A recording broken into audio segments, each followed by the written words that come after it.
வணக்கம். நோயற்ற வாழ்வே குறைவற்ற செல்வம். நோய் நாடி நோய் முதல் நாடி அது தணிக்கும் வாய் நாடி வாய்ப்பச் செயல். நோய் என்ன, நோய்க்கான காரணம் என்ன, நோய் தீர்க்கும் வழி என்ன, இவற்றை முறையாக ஆராய்ந்து சிகிச்சை செய்ய வேண்டும். உடல் நோய்க்கு மட்டுமின்றி சமுதாய நோய்க்கும் இது பொருந்தும்.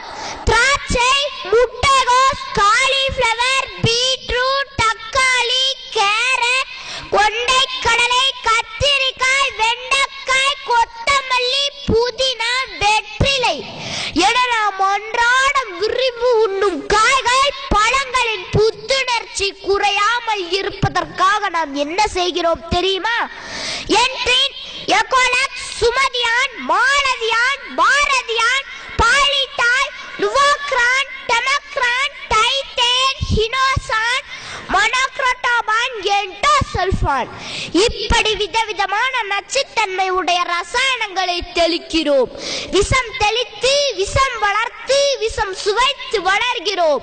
நிலம் விஷமாகி, பயிர் விஷமாகி, உணவு விஷமாகி, உடலே விஷமாகி நெஞ்சம் துடி துடிக்கிறது. நண்பர்களே, எடை குறைவாக பிறக்கிற குழந்தைகள், பிறக்கும் பொழுதே பல்வேறு நோய்களுடன் பிறக்கிற குழந்தைகள், சின்ன வயதிலேயே மூக்கு கண்ணாடி அணியும் குழந்தைகள், நோய் எதிர்ப்பு சக்தி இல்லாமல் வைட்டமின் மாத்திரைகளையே நம்பி வாழும் மனிதர்கள், மருந்து மாத்திரைகளையே உணவாக கொள்ளும் முதியவர்கள், இப்படி நம் ஆரோக்கியமற்ற வாழ்க்கைக்கு நம் பரபான இயற்கை விவசாயத்தை மறந்துதான் காரணம்.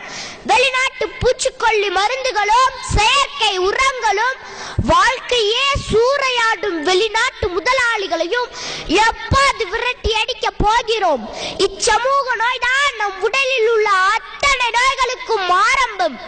கடைக்கோடியில் வாழும் சாதாரண குடிமகனுக்கும் எந்த நாட்டில் கல்வியும் மருத்துவமும் பாரபட்சமின்றி கிடைக்கிறதோ அந்த நாடுதான் வாழ்வதற்கு தகுதியானது. பாகிஸ்தானில் இருந்து சிகிச்சைக்காக இந்தியா வருகிறார்கள் நோயாளிகள். அதே நேரம் உயிருக்கு போராடும் முதியவர்களை கட்டிலில் வைத்து தூக்கி கொண்டு மருத்துவமனையை தேடி ஓடும் அவலத்தில் இன்னும் பல ஆயிரக்கணக்கான கிராமங்கள் இந்தியாவில் இருக்கின்றன.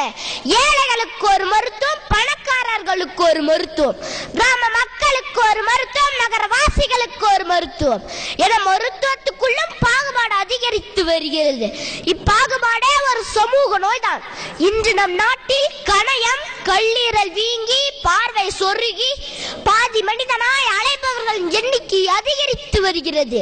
மருத்துவமனைகளிலும் சாலைகளிலும் செத்து விழுகிறார்கள் மனிதர்கள். சாலை விபத்துக்களால் உடல் ஊனமுற்றோர் எண்ணிக்கை அதிகமாகி கொண்டே வருகிறது. இந்த பேச்சு போட்டியின் தலைப்பு கிடைக்கும் வரை நன்றாக இருந்த என் வகுப்பு தோழன் கோபிநாத்தின் தந்தை யாரோ ஒரு குடிகார ஓட்டுநரால் விபத்துக்குள்ளாகி 8 பற்களை இழந்து நோயாளியாக நிற்கிறார். கோபிநாத்தும் அந்த விபத்தில் நோயாளியாக வேண்டியவன். அவனின் தந்தை ஒரு முட்புதரில் தூக்கி வீசியதால் தப்பித்தான்.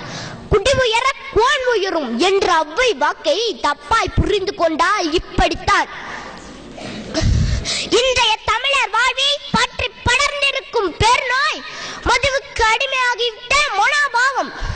என் தமிழினம் இந்த மோசமான நோயிலிருந்து மீண்டெழவே முடியாதோ என்ற அச்சம் என் மனதை அலைக்கழிக்கிறது. ஒரு தனி மனிதன் தள்ளாடும் போது ஒரு குடும்பம் தள்ளாடுகிறது. ஒரு குடும்பம் தள்ளாடும் போது ஒரு சமூகம் தள்ளாடுகிறது. ஒரு சமூகம் தள்ளாடும் போது ஒரு நாடே தள்ளாடுகிறது. அப்படி ஒரு தள்ளாட்ட நோயால் நம் நாடு சிதைக்கப்பட்டு கொண்டிருக்கிறது. இந்த நோய்கள் மட்டுமா? பாலம் கட்டிய நோய், பருப்பு இறக்குமதி நோய், சுடுகாடு கட்டிய நோய், மணற்கொள்ளை நோய், மாட்டுத் தீவன நோய்,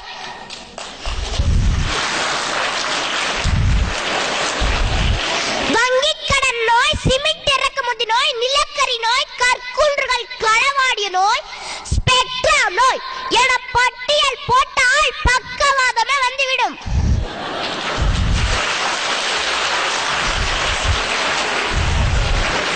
வல்லரசாக வளர்ந்து கொண்டு இருப்பதாக வார்த்தை பந்தல் போடப்படும் இந்த மண்ணில் இன்னும் இரவு உணவு இல்லை. உலக மக்கள் தொகையில் கல்வி அறிவாற்றோரில் 25% இந்திய மக்களே. நாடு முழுவதிலும் சுமார் 230 நகரங்களில் மட்டுமே கழிவுநீர் கால்வாய்கள் உள்ளன. மும்பையில் 40% அடிப்படை வசதியற்ற சேரிகள். டெல்லியில் 35% மக்கள் திறந்த வெளியில் வாழ்கிறார்கள்.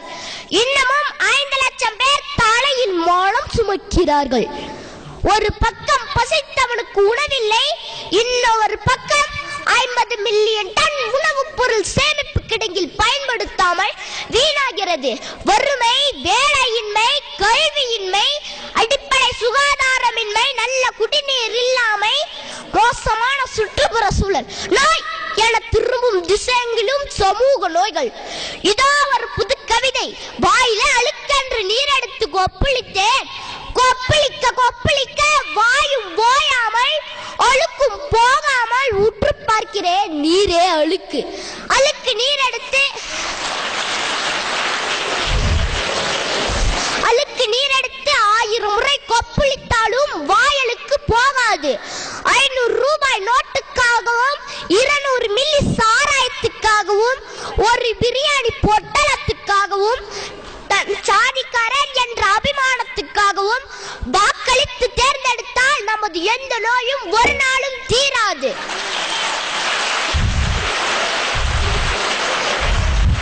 சாக்கடை என்று மூக்கை பிடிப்பதால் அசுத்தம் நாற்றம் போகாது. அடுத்த தலைமுறைக்கு ரோல் மாடலாக காந்தியும் நேருவும் காமராசரும் தான் இருக்க வேண்டும் என்பதல்ல.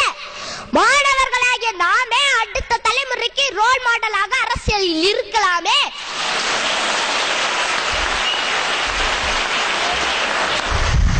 நாம் அரசியலில் இருந்தால் அரசியலுக்கே மருத்துவம் பார்க்கலாம். அரசியல் மட்டும் ஆரோக்கியமாக அமைந்து விட்டால் சமூகத்தின் சகல நோய்களுக்கும் மருந்து தானாகவே வந்து சேரும். மக்கள் அனைவரும் நோயற்ற வாழ்வுடனும் குறைவற்ற செல்வத்துடனும் வாழலாம். நன்றி, வணக்கம்.